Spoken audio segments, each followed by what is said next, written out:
tiempo muerto. ¿Y qué es el tiempo muerto? De que el uso de la técnica de expansión en fracciones parciales se restringe a los casos en los que la transformada de Laplace se puede expresar como el cociente de dos polinomios, lo que estuvimos viendo en la sección pasada. Cuando la respuesta contiene tiempo muerto por el teorema de traslación real, pues bueno, este de aquí, acuérdate que este de aquí es el teorema de traslación real, ¿vale? En la transformada aparece una función exponencial S, ¿sale? Ahí está. Pues debido a que la función exponencial es trascendental, es necesario modificar de manera apropiada el procedimiento de inversión.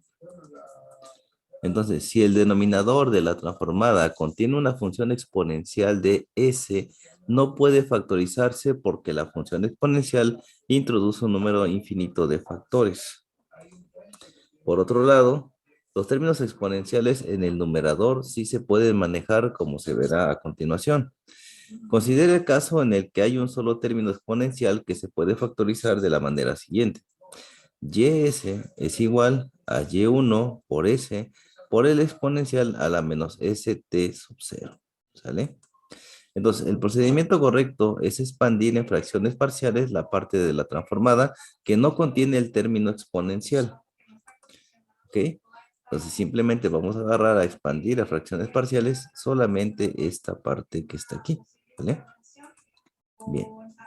Entonces tenemos que ys o y1s va a ser igual a a1 entre s menos r1 más a2 entre s menos r2 y así hasta la n, ¿sale? Así vamos a ir expandiendo o ir separando esto o expandiendo esto a fracciones parciales, ¿vale? Entonces, después de esto se invierte la expresión, ¿sale? Acuérdate, agarrábamos nuestra tablita de las transformadas de Laplace y veíamos cuánto era la inversa de 1 entre S menos R. Y eso era E a la R por T. En el primer caso, en el segundo caso, y así hasta la N. Es lo que estuvimos haciendo la sección pasada, ¿sale? Entonces, ahora, pues, se invierte la ecuación y vamos a tener esta parte de aquí. Ys es igual a y1, s que el exponencial a la menos st, ¿sale? Entonces, haciendo uso del teorema de traslación real, este que tenemos aquí, pues vamos a llegar a esta expresión. Acuérdate que pasábamos esa y mayúscula s a yt, o sea, en función del tiempo. Y lo que hacíamos era aplicar la inversa de la transformada, ¿sale? Y así va a ser igual a y1 que multiplica a t menos t sub 0, ¿sale? Y bueno, realizando las inversiones respecto a esto, pues nos queda de esta manera. ¿Qué pasó aquí? Nada más sustituimos el valor de t y el valor de t siempre está entre los intervalos de t menos t0. Entonces ahí vamos a tener para 1, para 2, para 3 y así hasta la n. ¿Vale? Bien. Entonces es importante notar que el término exponencial debe incluirse debe excluirse del procedimiento de expansión en fracciones parciales. ¿Vale? Aunque la inclusión del término exponencial en la expansión en fracciones parciales puede llevar al resultado correcto, en algunos casos especiales hacerlo es básicamente incorrecto. Entonces mucho cuidado con esta parte. Enseguida se considera el caso de retrasos múltiples. ¿Sale? Bueno, ¿de qué tratan los retrasos múltiples? Cuando hay más de un término de retraso en el numerador de la transformada, la manipulación algebraica adecuada convertirá la transformada en una suma de términos, cada uno con una sola función exponencial. ¿Sale? Y entonces tendríamos esta expresión. Y1s e a la exponencial y esto de aquí a la exponencial, así hasta la n. ¿Sale? Después de esto, pues se expande cada una de las transformadas en fracciones parciales y se invierten por separado. Lo que hicimos la vez pasada, acuérdate que hacíamos que el denominador lo factorizábamos y de ahí sacábamos las expresiones de manera que quedaran términos independientes y cada uno de esos términos, pues le aplicábamos la inversa de la transformada. ¿Sale? Entonces, dejando de lado el término común exponencial. Bien, finalmente se aplica la ecuación, esta que tenemos aquí, la que ya habíamos deducido hace un momento. Hacemos que todo lo que teníamos como transformada se transforme en yt y esto va a ser igual a 1, el valor de el primer coeficiente y la inversa de lo que estaba dividiendo aquí. Lo mismo acá, y la inversa de lo que estaba dividiendo, entonces vamos a ir aplicando las inversas así hasta la n, ¿sale? En el caso de que no fueran raíces repetidas, también ten en cuenta eso. Entonces, a cada término para producir el siguiente resultado. YT es igual a Y1 por T menos T1 más Y2 más T2 o menos T2 y de ahí hasta la N, ¿sale? Bueno, entonces, ¿cómo vemos lo de la caracterización de la respuesta del proceso? Bueno, en los temas anteriores, lo que vimos fue que la transformada de Laplace de la variable de salida del proceso se puede expresar como el producto de dos términos, ¿sale? Una función de transferencia que es característica del proceso y la transformada de la señal de entrada. Son esos dos términos como se puede ver, ¿sale? Entonces, un objetivo importante es relacionar las características de la respuesta de la variable de salida con los parámetros de la función de transferencia de proceso y en particular con las raíces del denominador de la función de transferencia. Entonces es bien importante pues factorizar el denominador para poder encontrar las raíces correspondientes al proceso. La mayoría de la información importante acerca de la respuesta del proceso puede obtenerse de estas raíces y en general no es necesario obtener la solución exacta de cada problema. Las preguntas relevantes acerca de la respuesta de salida pues son las siguientes, ¿no? La respuesta es estable, es decir, permanecerá acotado cuando sea forzada por una entrada acotada. Esa sería una pregunta del sistema. Si es estable, ¿cuál será su valor final en estado estacionario? Entonces, todo eso debemos de preguntar cuando empezamos a trabajar con estos sistemas, ¿no? ¿La respuesta es monótona o es oscilatoria? Entonces, ya desde ahí nos empezamos a cuestionar sobre cómo va a trabajar nuestro proceso, ¿no? Entonces, si es monótona y estable, ¿en cuánto tiempo desaparecerá el periodo transitorio? Entonces, si es oscilatoria, ¿cuál es el periodo de oscilación y en cuánto tiempo desaparecerán las oscilaciones? Si es un ejemplo como el que vimos así, ¿no? Es oscilatoria, ¿en cuánto tiempo se va a estabilizar el problema? Entonces, todo eso debemos de preguntarnos, pues, para hacer los procesos que sean más seguros, más estables y con mayor control, ¿verdad? Entonces, hay que responder todas esas preguntas. Entonces, las respuestas a todas estas preguntas se pueden obtener a partir de los parámetros de la función de transferencia del sistema. Entonces, es importante determinar la función de transferencia para llevar a cabo, pues, todos los procesos, ¿verdad? Entonces, tenemos las variables de desviación. Ya las conocemos, solamente no las habíamos nombrado. ¿Y cuáles son estas? Bueno, en la sección anterior se vio que la respuesta de la variable de salida es afectada no solo por la variable de entrada, sino también por las condiciones iniciales, es lo que hemos visto la sección pasada. Bueno, como estamos interesados en estudiar la respuesta del proceso y sus sistemas de control a los cambios de las variables de entrada, que normalmente se les conocen como perturbaciones y variables manipuladas, pues se requiere eliminar el efecto de las condiciones iniciales sobre la respuesta. Decíamos que era bien importante tener en cuenta las condiciones iniciales y era un poquito complicado tenerlas en estado estacionario, entonces hay que ver esa parte, ¿no? Entonces, para ello, suponemos que las condiciones iniciales se encontraban siempre en estado estacionario. Siempre poníamos, ¿no? Que tanto Y como X pues valían cero. Esas eran las condiciones iniciales, ¿ok? Entonces, esto hace que los valores iniciales de las derivadas respecto al tiempo sean iguales a cero, pero no el valor inicial de la variable de salida en sí, ¿sale? Solamente los valores iniciales de las derivadas. ¿Ok?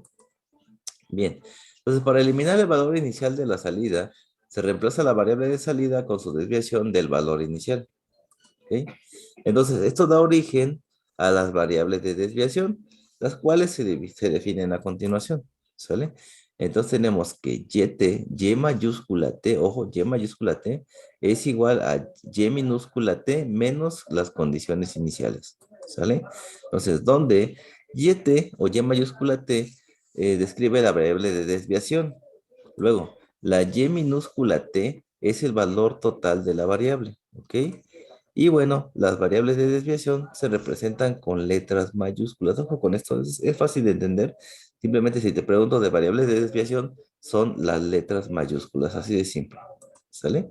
Y las variables absolutas son letras minúsculas siempre que sea posible. Entonces, las variables absolutas siempre van a estar representadas con letras minúsculas. Las variables de desviación siempre van a estar expresadas con letras mayúsculas. ¿Vale? Bien. A partir de la definición de variables de desviación, se observa que su valor inicial siempre es cero. ¿Sale? Ok, entonces de acuerdo a esto, bajo condiciones iniciales, pues todo esto va a ser cero. ¿Sale? Ahí está. Entonces, para ilustrar la simplificación que resulta del uso de variables de desviación, considere la ecuación diferencial de un orden n. Tenemos una ecuación, esta ecuación diferencial, que tiene un orden n, un orden infinito, ¿sale? Ahí está. Esta es la metodología o la parte de la ecuación que habíamos visto en la sección anterior, simplemente que está a una derivada n, ¿sale? Ahí está. Entonces, aquí tengo n, aquí la voy a expresar como m, pero es exactamente lo mismo. Expresa una derivada con un valor muy alto, ¿sale? Ahí está, entonces vamos a ir de a n menos uno, de n menos uno, hasta a cero yt. Siempre vamos de ir de ahí para acá.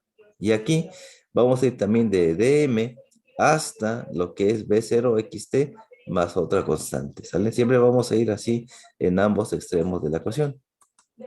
Entonces, tenemos que n es mayor que m, ¿sale? C es una constante, lo que te comentaba. Xt es la variable de entrada y yt, lógicamente, tiene que ser la variable de salida.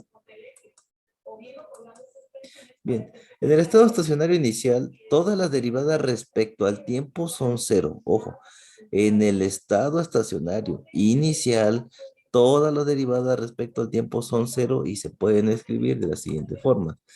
A0 yt es igual a b sub 0 xt más c. ¿Qué quiere decir? Que todas las derivadas aquí en condiciones iniciales son cero. Por esa razón solamente me queda estas expresiones que ustedes están viendo acá. Esa es la condición. Con condiciones iniciales, todas las derivadas respecto al tiempo valen cero. Y estas que estás viendo aquí están derivadas con respecto al tiempo. Entonces todas ellas son cero. Entonces, restando estas ecuaciones se obtiene lo siguiente, ¿sale? Tenemos esta expresión, ¿sale? Donde pues yt es igual a yt menos y0, y en las condiciones iniciales, ¿sale? Entonces, aquí tenemos la variable de salida y aquí tenemos la variable de entrada. Dice, y las variables de desviación de los términos de las derivadas pueden sustituirse directamente con las variables de desviación respectivas debidas a que únicamente difieren en una constante, ¿sale? Y tendríamos esta expresión. Esta es igual a esta que está aquí. Entonces sustituimos ahí y simplemente separamos las derivadas. Esta con esta y esta con esta y me queda ahora de esta manera.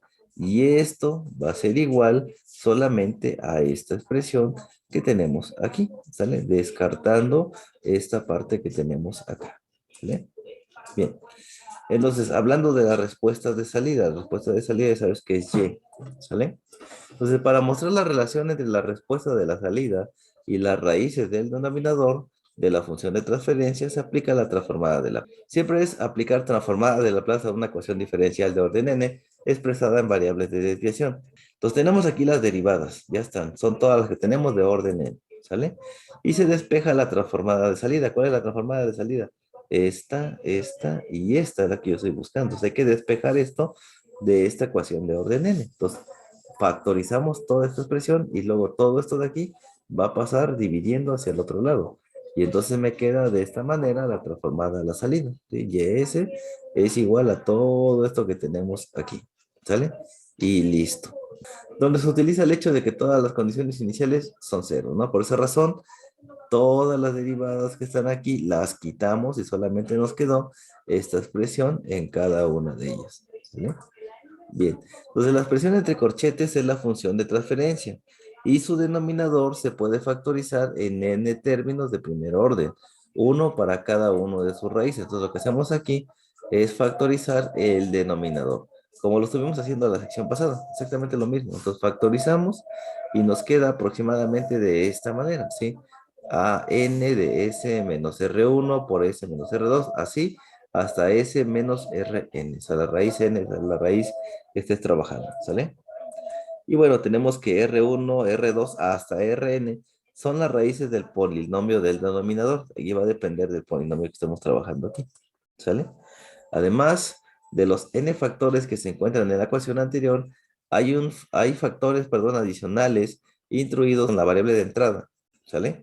Los cuales dependen del tiempo de entrada, que pueden ser respuesta escalón, respuesta pulso, respuesta rampa, entre algunas otras, ¿vale? Por lo general, nosotros usamos de manera básica la respuesta escalón unitario, o sea, 1 entre S, acuérdate de eso. ¿sale?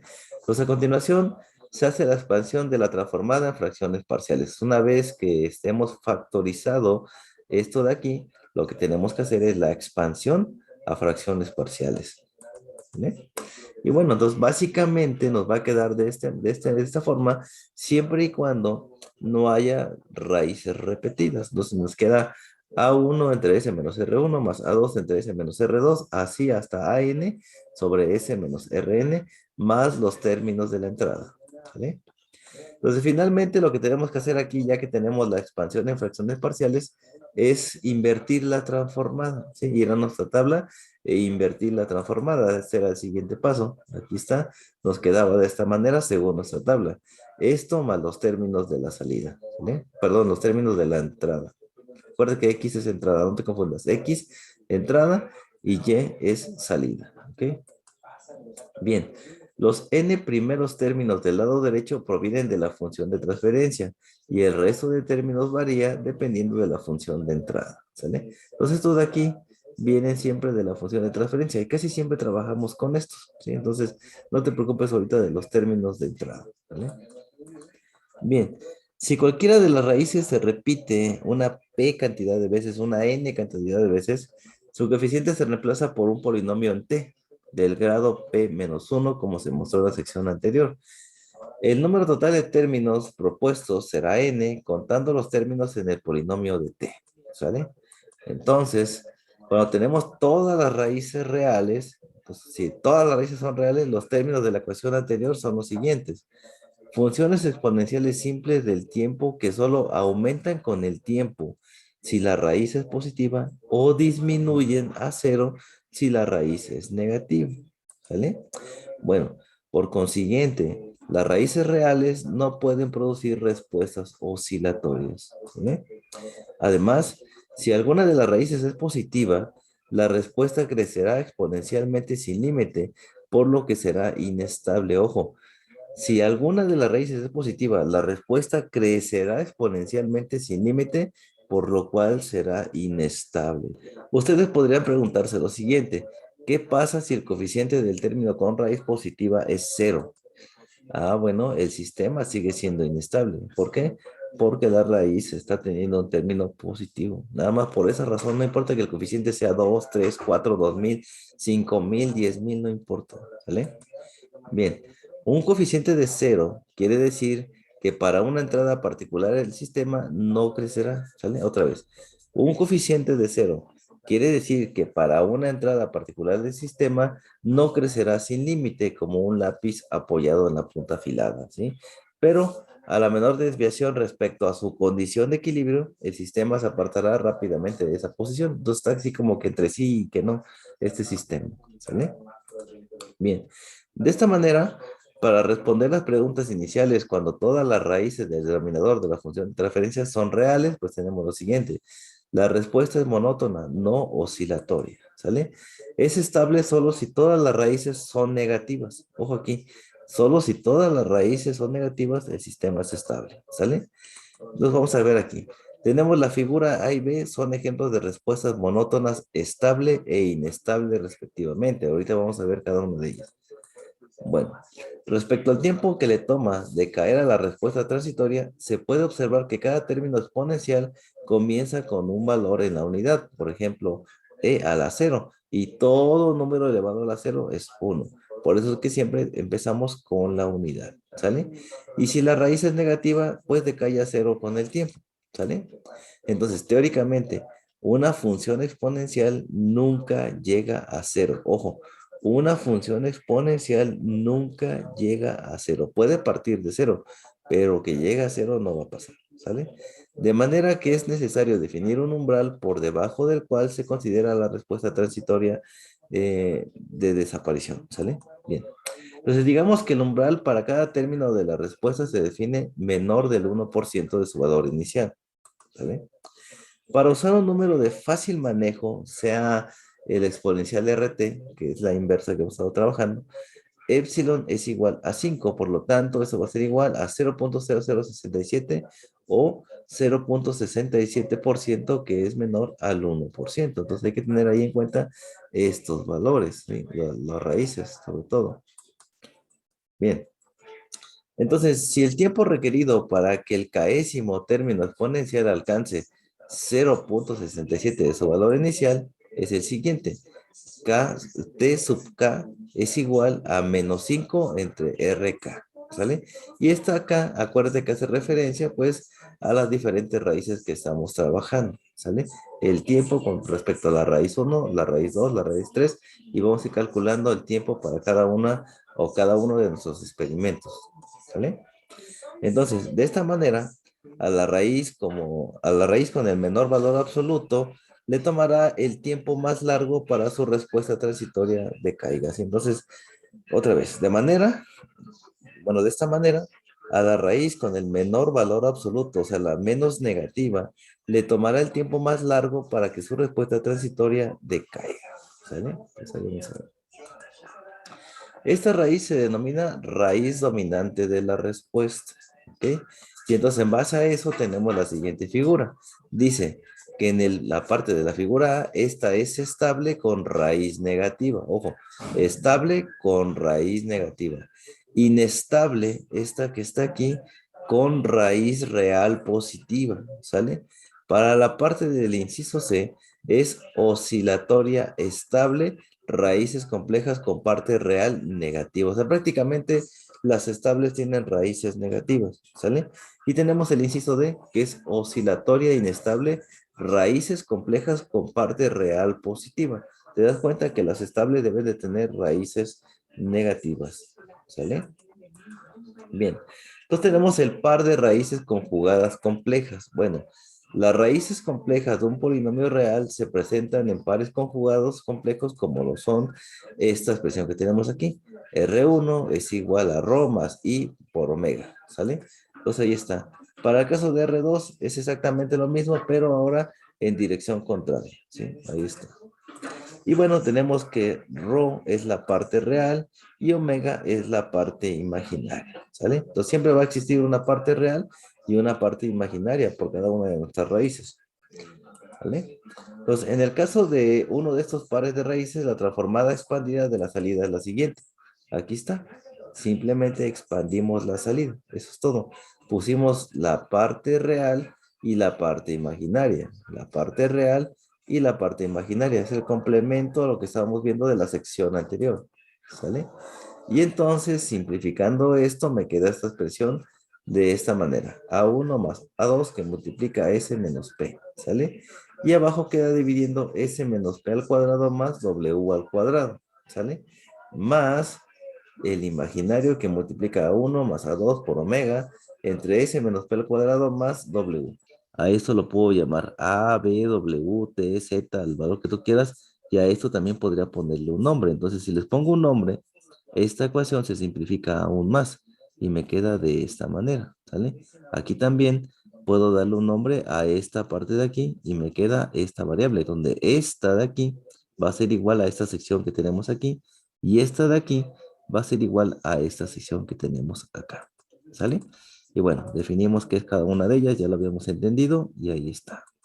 Ahora, es más fácil y ya puedo determinar las inversas. Entonces, se puede demostrar que A1 y A2 son números complejos y conjugados uno del otro. Por lo tanto, B y C son números reales, ¿sale?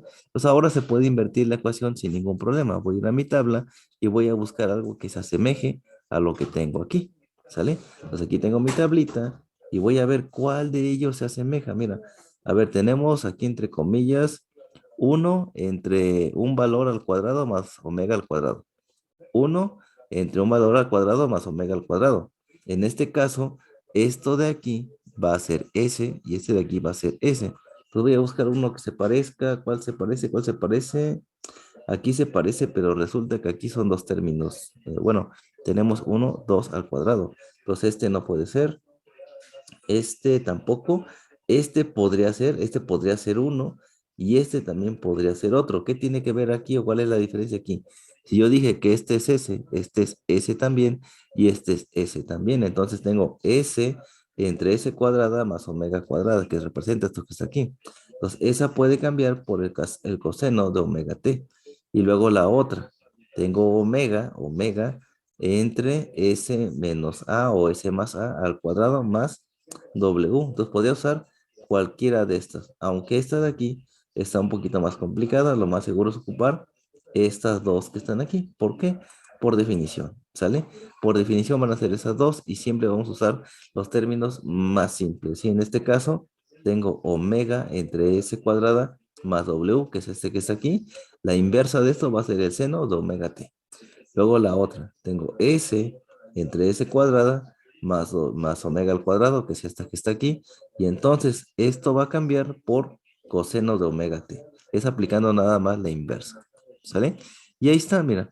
Coseno de WT o omega t más C por E a la rho t del seno de omega t, que es lo que tenemos aquí. Simplemente aplicamos las inversas. Y acuérdate que este también va implícito, ¿sale? Ahí está el exponencial que mencionábamos, ¿sale? Bien, y así es como aplicamos la inversa, con la tablita nada más, así de simple, ¿sale?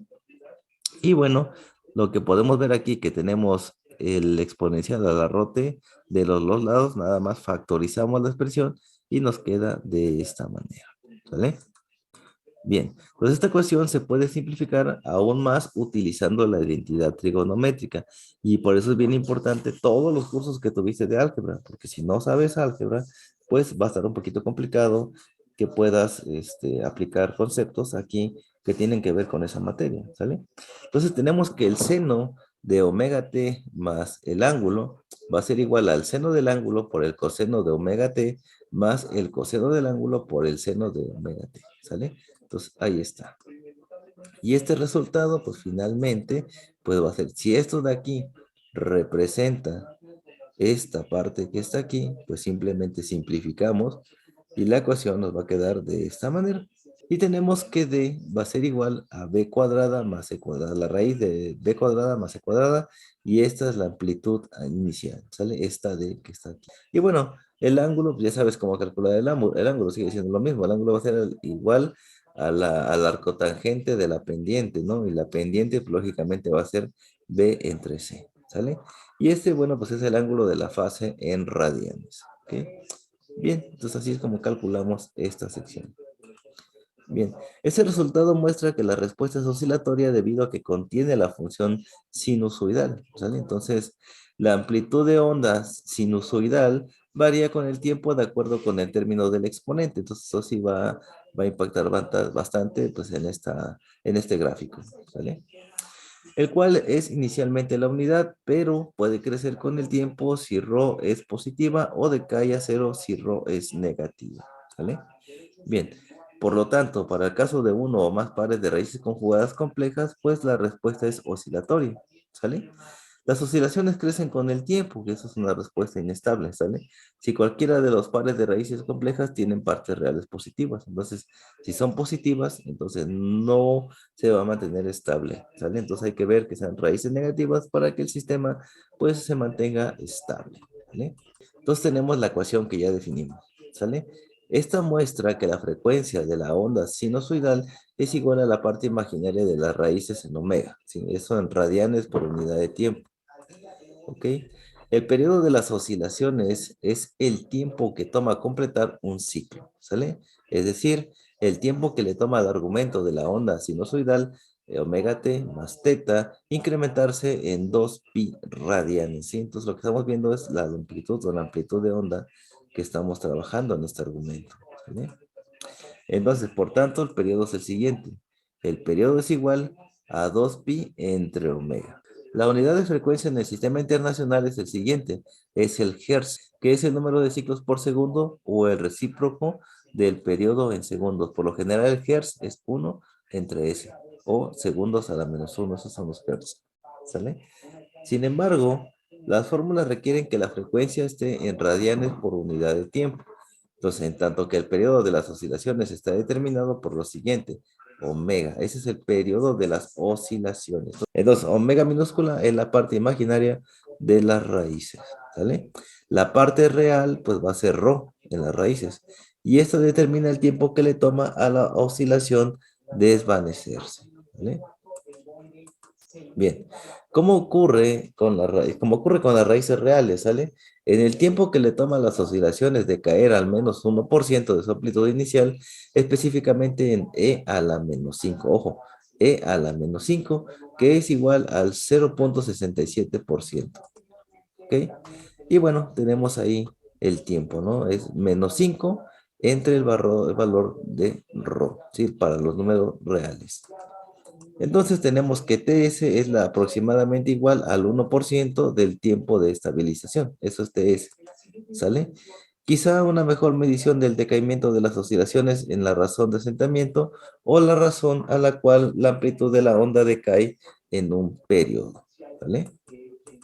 Bien, este número es el razonamiento de asentamiento, es igual al exponencial a la ρ por t, o sea, el exponencial a la 2pi ρ entre w, ¿sale? Y simplemente te está checando que t, ¿cuánto vale? T vale 2pi entre w, lo que estábamos viendo en esta parte, ¿sale? Es esa expresión que estamos viendo ahí. Y bueno, pues la tabla de relación entre la transformada de Laplace y su inversa, pues la podemos poner aquí de manera general. Tenemos raíz real no repetida. El término en fracción parcial es A entre S menos R para el término de la transformada. Para el término de la inversa va a ser A a la RT. Entonces ya estamos simplificando lo que vimos en la tablita. Entonces siempre que sea una raíz real no repetida, siempre va a ser A entre S menos la raíz. La inversa siempre va a ser A que multiplica el exponencial por RT. Aquí el signo puede cambiar dependiendo si el valor de la raíz es positiva o negativa. Mucho ojo con eso. Ya lo estuvimos viendo, pero chécate eso. Para el par de raíces conjugadas complejas, donde d es igual a la raíz de b cuadrada más c cuadrada y el ángulo es igual a la tangente a la menos 1 de b entre c, el término de fracción parcial debe de ser este, bs más c entre s menos rho al cuadrado más omega al cuadrado. Y el término de la inversa de esta expresión es d, que multiplica la e a la rho t por el seno de wt más el ángulo, ¿sí? O omega t más el ángulo. Y para cuando tenemos raíces reales repetidas, es la sumatoria desde cuando tengamos un valor determinado hasta m, va a ser el valor desde la primera hasta la última de las a's que vamos a estar conociendo, entre s menos r a la expresión, ¿sale? Ya está. Y la inversa de esta, pues sería el ER por el resultado de la sumatoria que tenemos aquí, ¿sale? Entonces, es una manera de ver simplificado esto, para que no estés viendo la tablita, siempre va a ser así. Y si no, pues bueno, con tu tablita te apoyas y puedes ir resolviendo como lo vimos la clase pasada. Bien, entonces hablando de esto, vamos a conocer también lo que es el valor final de estado estacionario, ¿sale? Entonces, ¿cómo determinar el estado estacionario final o valor de equilibrio de la salida después que desaparezca la respuesta oscilatoria, o sea, después de que llegue a esta línea y se mantenga de manera lineal, ¿sale? Entonces, para que exista un valor final de estado estacionario, la variable de entrada debe permanecer estacionaria durante algún tiempo, ¿sale? Entonces, la forma más fácil de analizar la respuesta con el fin de encontrar el valor final de estado estacionario es utilizar el teorema del valor final de la transformada de Laplace y suponer una entrada a escalón. Ya sabes, siempre nosotros trabajamos con respuesta a escalón, que es la más sencilla. Entonces tenemos que la salida va a ser igual al delta X por UT, donde UT representa la respuesta a escalón. O la podemos expresar como X mayúscula S. Y eso va a ser igual al delta X entre S. Si yo factorizo ese delta X, me queda 1 entre S y sigue siendo la respuesta a escalón unitario. ¿Sale? Bien. Entonces, sustituyendo en esta ecuación, tenemos lo siguiente, ya aplicando el teorema del valor final, ¿sí? Vamos a tener esto que está aquí.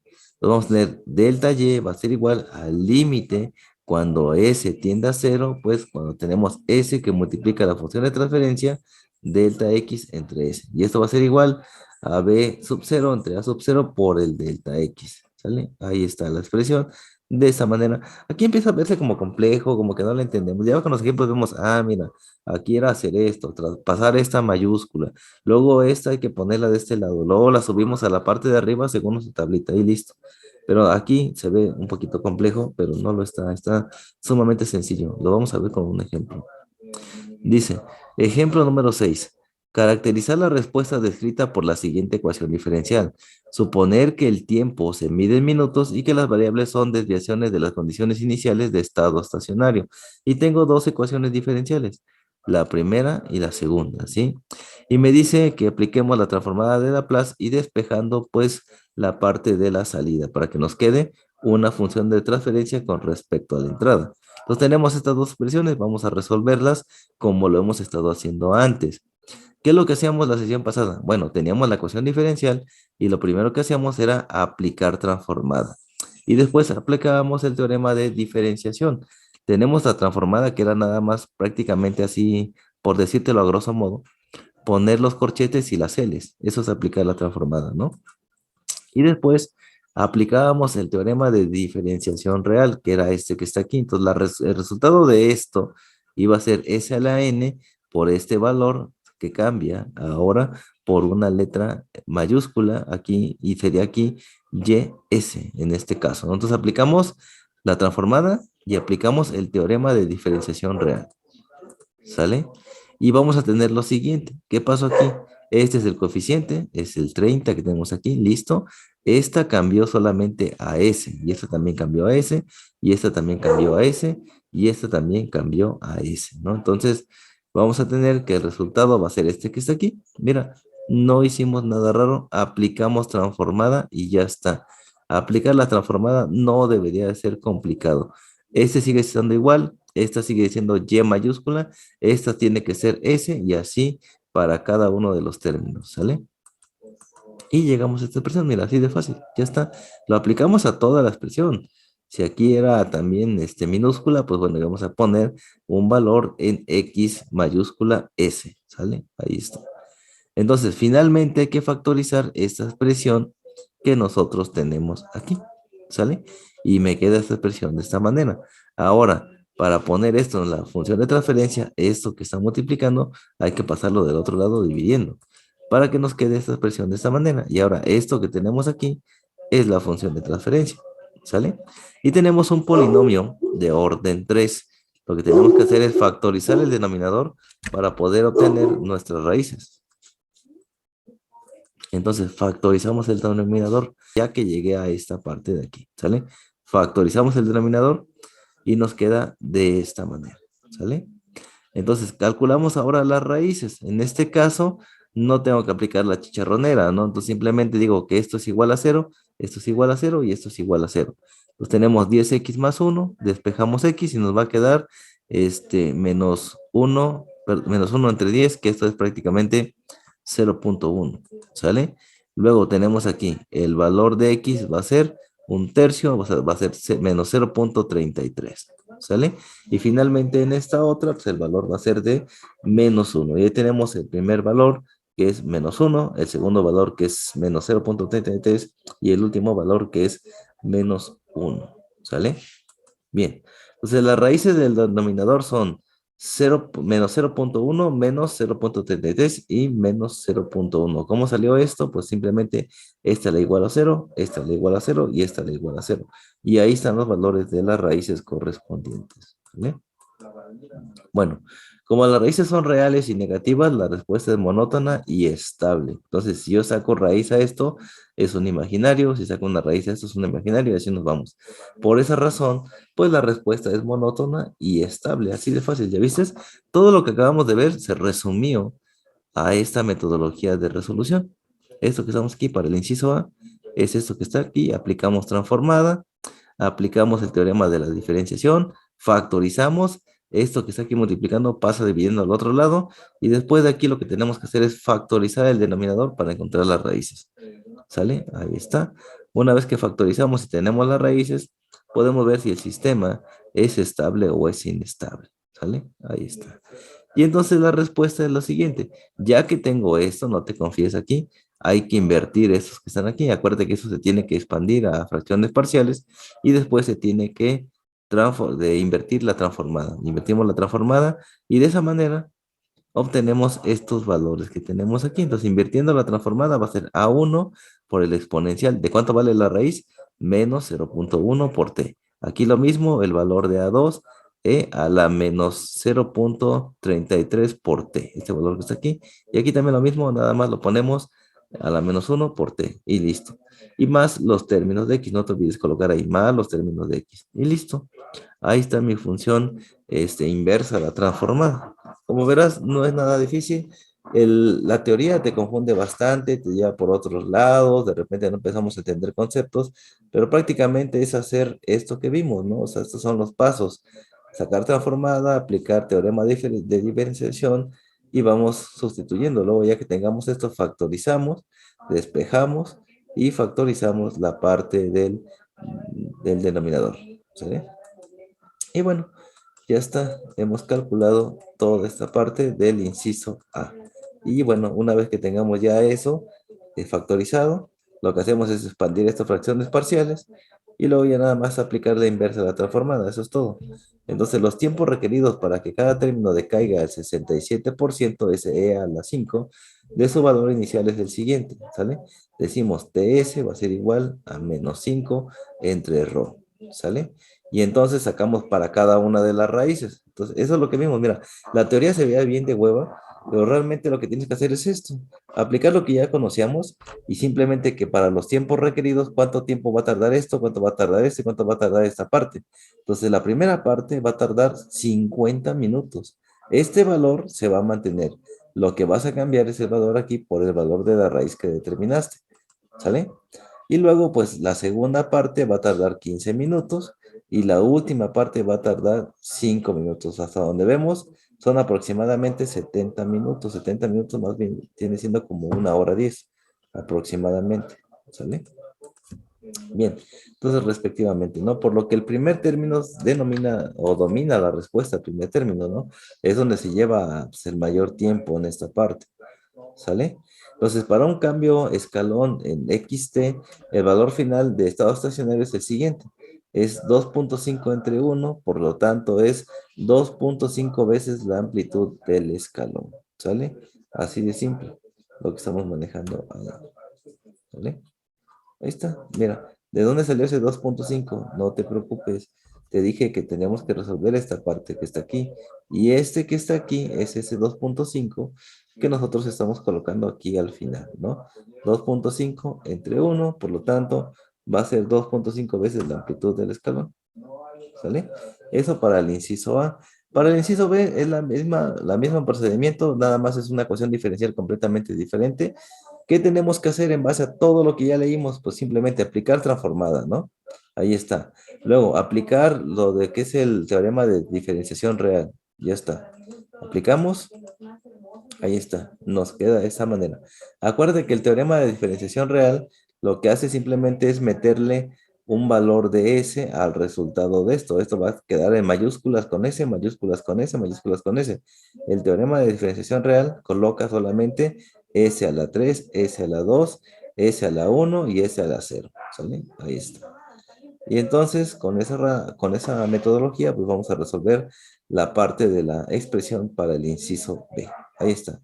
Aplicamos transformada, teorema de diferenciación. Nos queda la expresión de esta manera. Ahí está, a la 3, a la 2, a la 1 y a la 0. Todo número elevado a la 0 es 1, por eso se queda de esta manera. Y aplicando la transformada también del lado derecho. Ahí está. Entonces factorizamos esta expresión. Nos queda de esta manera. Esta pasa del otro lado dividiendo y me queda la expresión de esta manera que está aquí. El siguiente paso es factorizar este denominador. Lo factorizamos, ¿sale? Nos queda de esta manera.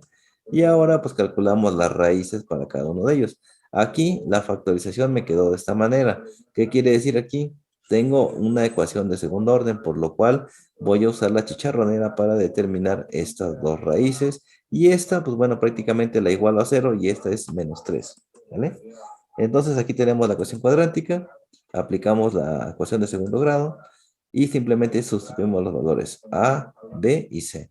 ¿Cuánto vale B? Vale 2, 2 al cuadrado, 4, ¿cuánto vale A? A vale 1 y C vale 5. Entonces hacemos los cálculos correspondientes y nos va a quedar más o menos de esta manera. Me va a quedar menos 1 más menos 2i. ¿Por qué? Porque este de aquí es negativo. 4 menos 20 me queda menos 16. Entonces la raíz de menos 16 es 4i. Y ahí está esta expresión. 2 entre 2 es 1, 4 entre 2 es 2. Y ahí está, para la raíz 1 y la raíz 2, vamos a tener menos 1 más 2 y menos 1 menos 2. Y ahí van a estar prácticamente ya todas las raíces que tenemos aquí en el sistema. Lo siguiente es sustituir y conocer las inversas. Eso sería todo lo que tendríamos que hacer aquí, ¿sale? Entonces tenemos las raíces, dice, recordemos que solo trabajaremos con las partes reales, o sea, con las raíces de menos 1 y menos 3. Con lo demás no vamos a trabajar, ¿sale? Entonces, como hay un par de raíces conjugadas complejas, la respuesta es oscilatoria con una frecuencia de 2 radianes por minuto, que es omega, ¿sale?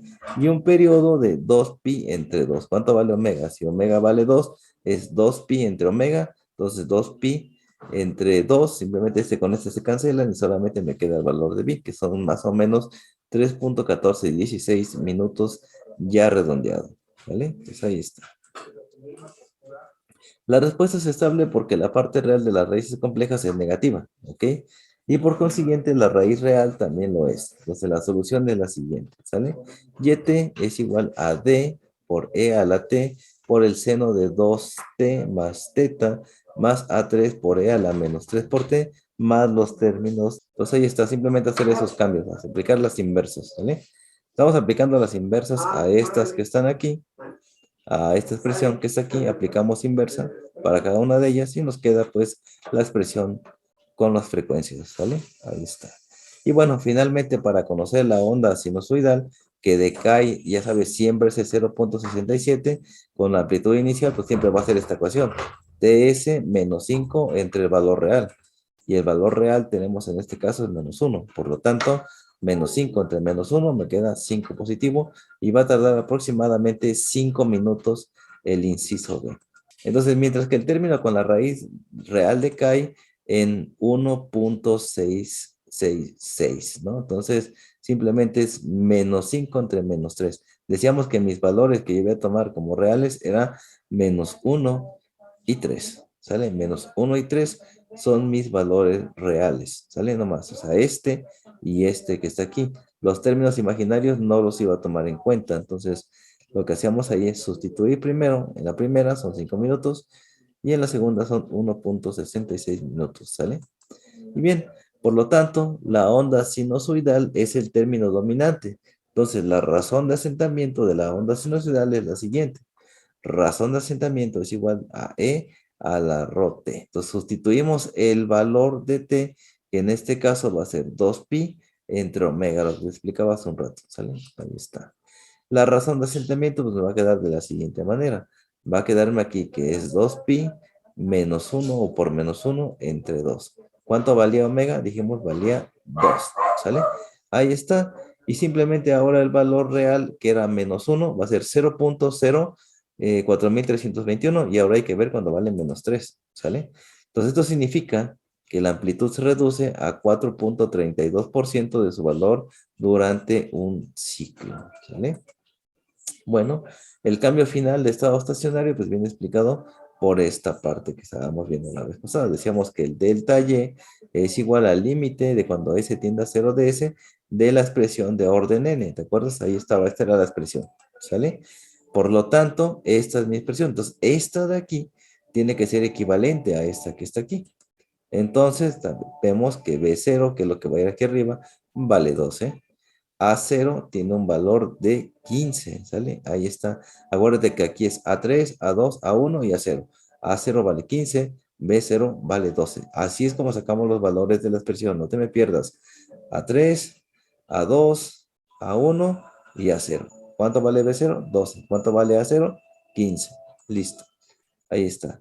Por lo tanto, la expresión YT de resultado de esto era colocar el valor de B0 entre A0. Entonces, 12 entre 15 es igual a 0.8. Ya viste que en la teoría se veía bien complicado todo este relajo y simplemente era buscar esos valores. B0 siempre va a ser ese que está aquí y A0 siempre va a ser el último que tenemos acá.